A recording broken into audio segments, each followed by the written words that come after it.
R Sreelekha മുൻ DGP BJP നേതാവ് നമുക്കൊപ്പം. BJPയെ സംബന്ധിച്ച് ഇന്നൊരു വലിയ തുടക്കമാണ്. കാരണം കേരള നിയമസഭയിൽ മുമ്പ് ഒരു അംഗമുണ്ടെങ്കിൽ കൂടിയും അതിനപ്പുറം 3 പേരുമായി കൂടുതൽ എക്സ്പീരിയൻസ് ഉള്ള ആളുകൾ വരികയാണ്. അപ്പോൾ കേരളത്തിന്റെ രാഷ്ട്രീയം നിശ്ചയിക്കാൻ BJP ഒരു ഫാക്ടറായി കഴിഞ്ഞു. തീർച്ചയായിട്ടും അങ്ങനെ വേണം കരുതാൻ. കാരണം ഇതൊരു ചരിത്ര നിമിഷമാണ്. ഇന്നത്തെ ദിവസം വളരെ പ്രധാനപ്പെട്ടതാണ്.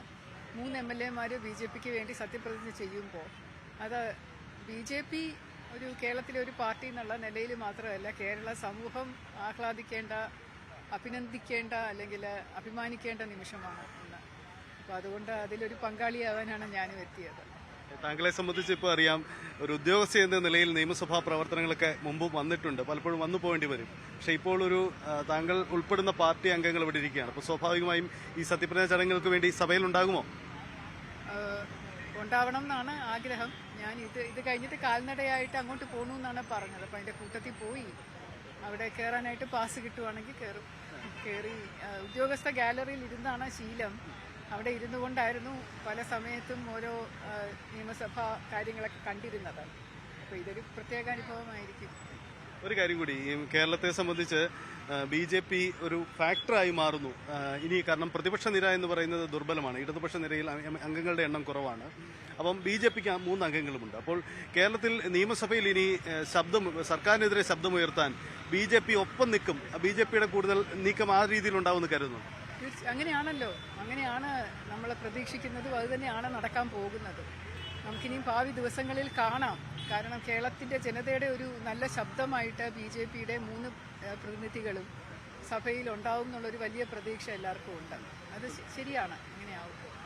താങ്കളുടെ നിയമസഭാ എക്സ്പീരിയൻസ്, നിയമസഭയിലെ മത്സരം ഒരു വലിയ എക്സ്പീരിയൻസ് ആവും. ഓൾറെഡി തദ്ദേശ തെരഞ്ഞെടുപ്പിൽ മത്സരിച്ചിട്ടുമുണ്ട്. ഇനി അങ്ങോട്ടേക്ക് ഈ തെരഞ്ഞെടുപ്പ് നൽകിയ അനുഭവം ഇനിയും മത്സരരംഗത്തേക്ക് ഉണ്ടാവാൻ കഴിയുന്ന ഒരു ഊർജ്ജം ജനങ്ങളുമായി അടുത്ത് നിന്നപ്പം ആ രീതിയിൽ തോന്നിയിട്ടുണ്ടോ? അതെ, അങ്ങനെയാണ്. ഇപ്പോൾ ഈ ഒരു ഞാനിപ്പോഴും കൗൺസിലറായിട്ട് തുടരുവാണ് ശാസ്തമംഗലത്ത്. അവിടെ നല്ല ജനങ്ങളുമായിട്ട് അടുത്ത് നിന്ന് തന്നെയാണ് ജോലി ചെയ്യുന്നത്. വട്ടിയൂർക്കാവിലുള്ള പല ജനങ്ങളും ഇപ്പോഴും എനിക്ക് നല്ല ഒരു സപ്പോർട്ട് തന്നിട്ടുണ്ട്. അപ്പോൾ അതുകൊണ്ട് തുടർന്നും ഈ രംഗത്ത് തന്നെ ഞാൻ ഉണ്ടാവും. വളരെ പ്രതീക്ഷയുണ്ട്. ഭാവിയിലും BJPയുടെ വളർച്ചയിലും ഒക്കെ വളരെ പ്രതീക്ഷയോടുകൂടി തന്നെ നിൽക്കുകയാണ്. ഒരു കാര്യം കൂടി, ഈ ഒരു രാഷ്ട്രീയക്കാരി എന്നതിലുപരി താങ്കൾക്കൊരു ഉദ്യോഗസ്ഥ എന്ന രീതിയിൽ സർക്കാരിന്റെ പ്രവർത്തനങ്ങൾ അടുത്ത് കണ്ടിട്ടുണ്ട്. നയരൂപീകരണത്തിലൊക്കെ ചിലതെങ്കിലും ഇടപെടലൊക്കെ നടത്താൻ കഴിഞ്ഞിട്ടുണ്ടാവാം. അപ്പം വരുമ്പോൾ പുതിയ അംഗങ്ങൾക്ക് കൊടുക്കാൻ കഴിയുന്ന എന്തെങ്കിലും നിർദ്ദേശമുണ്ടോ? നിയമസഭയിൽ പൊളിറ്റിക്സ് ഉണ്ട്, രാഷ്ട്രീയം പറയണം. അതിനുമപ്പുറം എല്ലാവരും ജനപ്രതിനിധികളാണ്.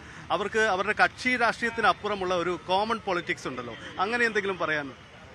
ഏറ്റവും പ്രധാനപ്പെട്ടത് ജനങ്ങൾക്ക് വേണ്ടിയുള്ള ധനവിനിയോഗമാണ്. അത് സുതാര്യമായ, സ്തുത്യർഹമായ രീതിയിൽ ചെയ്യണം. ജനങ്ങൾക്ക് ഉപയോഗപ്രദമാകുന്ന രീതിയിൽ അഴിമതി ഇല്ലാതെ ചെയ്യണം എന്നുള്ളൊരൊറ്റ ആഗ്രഹം മാത്രമേ ഉള്ളൂ. കാരണം അഴിമതി നിരോധന വകുപ്പിലാണ് ഞാൻ ഏറ്റവും കൂടുതൽ സമയം പോലീസിൽ ഇരുന്നപ്പോൾ ജോലിയായിട്ടുള്ളത്, 10 വർഷത്തിൽ കൂടുതൽ. പിന്നെ കൂടാതെ 4 വർഷം CBIയിലും ഇരുന്നു. അപ്പോൾ അതുകൊണ്ട് അഴിമതി ഇല്ലാത്ത ഭരണമാണെങ്കിൽ എല്ലാ ജനവും സ്വീകരിക്കും. അത് പിന്നെ സുതാര്യമായിരിക്കണം, ചെയ്യുന്ന കാര്യങ്ങളൊക്കെ ജനം അറിയണം. അതിനൊരു അക്കൗണ്ടബിലിറ്റി വേണം, ഒരു പ്രതിബദ്ധത എല്ലാവരും കാണിക്കുകയും വേണം. അപ്പോൾ ഇതാണ് ഏറ്റവും പ്രധാനപ്പെട്ട കാര്യം. Thank you. ആർ ശ്രീലേഖ നിയമസഭാ തെരഞ്ഞെടുപ്പിലെ പോരാളിയായിരുന്നു. വട്ടിയൂർക്കാവിൽ പരാജയപ്പെട്ടെങ്കിലും BJPയുടെയും ഒപ്പം തന്നെ പുതുതായി നിയമസഭയിലേക്ക് വരുന്ന അംഗങ്ങൾക്കും അവർക്ക് നൽകാനുള്ള ഉപദേശവും അതാണ്: അഴിമതി രഹിതമായ പൊതുപ്രവർത്തനം. അതിന് മാതൃക കാട്ടാൻ എല്ലാ ജനപ്രതിനിധികൾക്കും കഴിയട്ടെ. കൂടുതൽ വാർത്തകൾക്ക് News 18 Keralam YouTube channel subscribe ചെയ്യുക.